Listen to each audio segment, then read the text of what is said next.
जदि आपणक पाखरे post office रो account थाए ताहाले आपण मानक पई बहुत बड़ खुशी खबर रही जहाँ भारत सरकार तरफ लागू करा जाइछि।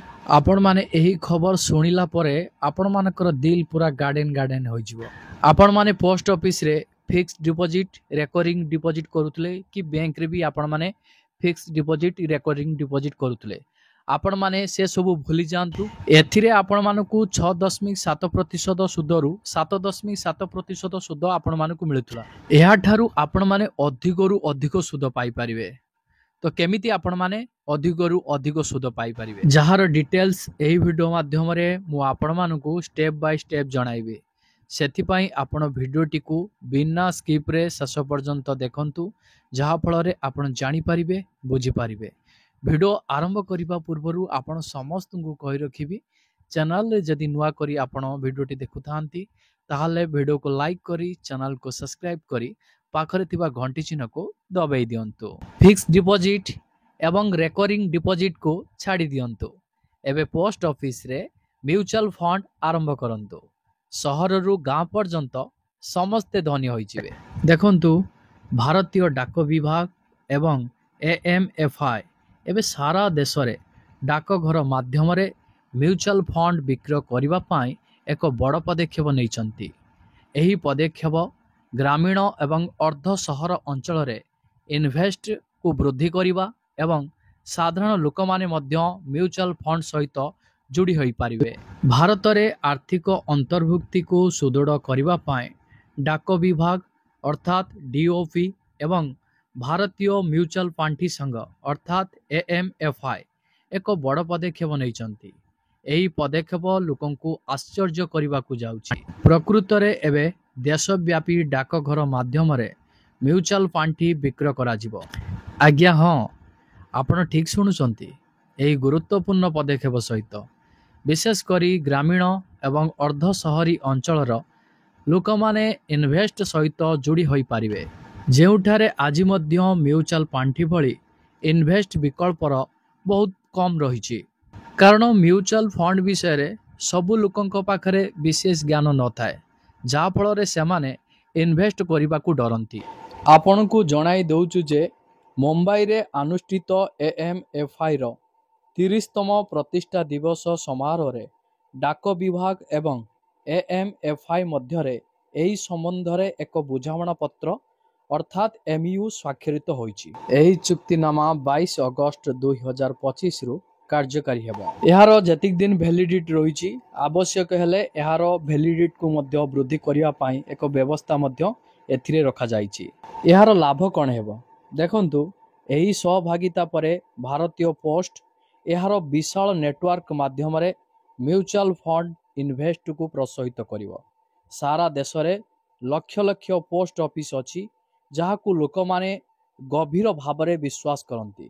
तेणु एबे एही पोस्ट ऑफिस माध्यम रे इन्वेस्ट सुविधा जोगाई दिया जिवो। एहा सहित गाँ एवं छोट सहरर लोक माने जो माने एपर्यंत म्यूचुअल फंड विषय रे किछि बुझी नांती जानि नांती से माने सहजरे म्यूचुअल फंड रे इन्वेस्ट करि परिबे। डाक कर्मचारी माने वितरक हेबे।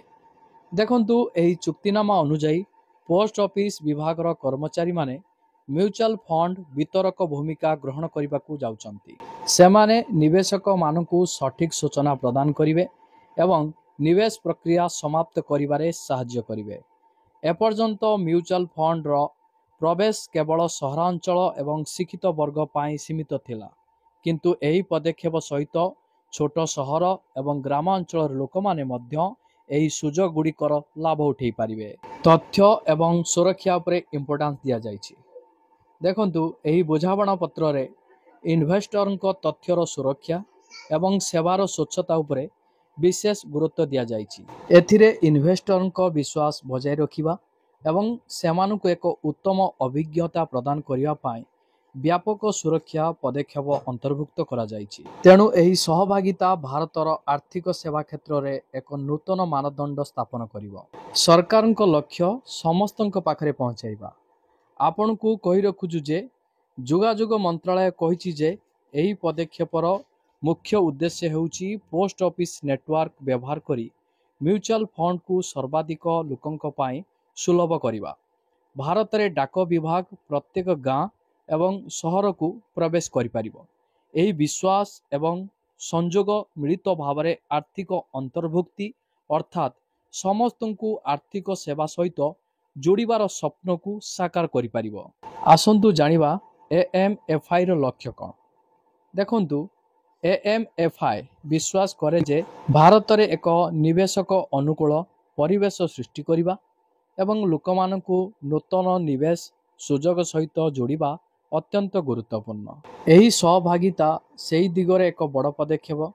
एएमएफआई एवं डाक विभाग उभयर लक्ष्य हेउची जे लोकमाने केवल सेमानक टंका संचय खाते रखिबा उचित नुह बरं एहाकू इन्वेस्ट करिबा एवं दीर्घकालीन भाव में सेमानकर संपत्ति वृद्धि करिबा उचित। चुक्तिनामा स्वाक्षर करिबा। देखंतु ऐतिहासिक चुक्तिनामा रे डाक विभाग रो महाप्रबंधक व्यवसाय विकास मनीषा बंसल बादल एवं एएमएफआई रो मुख्य कार्यनिर्वाही अधिकारी वीएन चालसानी आनुष्ठानिक भाव में स्वाक्षर करथिले। एही अवसर रे भारतीय प्रतिभूति एवं विनिमय बोर्ड अर्थात सेबी अध्यक्ष तुहिनकांत पांडे मध्य उपस्थित थिले। एबे पोस्ट ऑफिस रो म्यूचुअल फंड गुड़िक हंगामा करिबो सारा राज्य रे। भारत रे म्यूचुअल फंड इन्वेस्ट आउ बड़ सहर किंबा ऑनलाइन प्लेटफॉर्म रे सीमित रहिबो नाही। एही सुविधा पोस्ट ऑफिस माध्यम रे प्रत्येक साधारण लोकंक पाखरे पहुंचीबो। एही पदक्षेप विशेष करी छोट निवेशक एवं ग्रामीण परिवार पाई एक सुजोग ठारू कम हेबो नाही। आगामी समय रे एही मॉडल भारतर आर्थिक गठन को आहुरी मजबूत करिवो एवं कोटि कोटि लोकंकु निवेश रो मुख्य धारा रे जोड़िबो। देखंतु भारतीय डाक विभाग तरफरु जो म्यूचुअल फंड टी आरंभ करा जिवो सेथि नै दर्शक बंधु मानक मध्य रे किछिटा प्रश्न रहिछि। सेही प्रश्नर उत्तर मध्य एही वीडियो माध्यम रे मु आपण मानकु जणाउछि। प्रथम प्रश्नटी दर्शक बंधु मानकर रहिछि डाक विभाग एवं एएमएफआई रो सहभागिता केबे कार्यकारी हेबो। देखंतु ऑलरेडी आपण मानकर 22 अगस्त 2025 रु कार्यकारी होई सारिछि। 2 नंबर प्रश्नटी रहिछि एही पदक्षेप रु किए सबुठारु अधिक लाभ पाइबो। देखंतु गाँर लोक माने एवं अर्ध शहरी रो लोक माने म्यूचुअल फंड कौन एथिरे केमिति इन्वेस्ट करा जाए ता विषय किछि ज्ञान नथिला।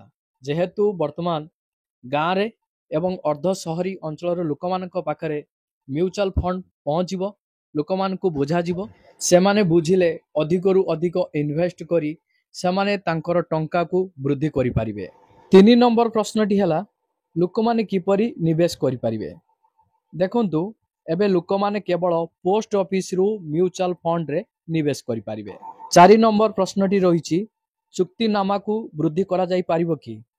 देखंतु आज्ञा हाँ आपण माने या को वृद्धि करि परिबे। आवश्यक हेले एमयू रो अवधि वृद्धि करा जाई पारिबो। 5 नंबर प्रश्नटी हला एही पदक्षेप काहेकि गुरुत्वपूर्ण। देखंतु एही पदक्षेप आर्थिक अंतर्भुक्ति को सुदृढ़ करिवो एवं साधारण लोक पाई निवेश को सुगम करिवो। अधिक रु अधिक सूचना जानिबा को चाहुथिले आपण माने टेलीग्राम ग्रुप रे जॉइन करि जांतु एवं व्हाट्सएप ग्रुप रे जॉइन करंतु।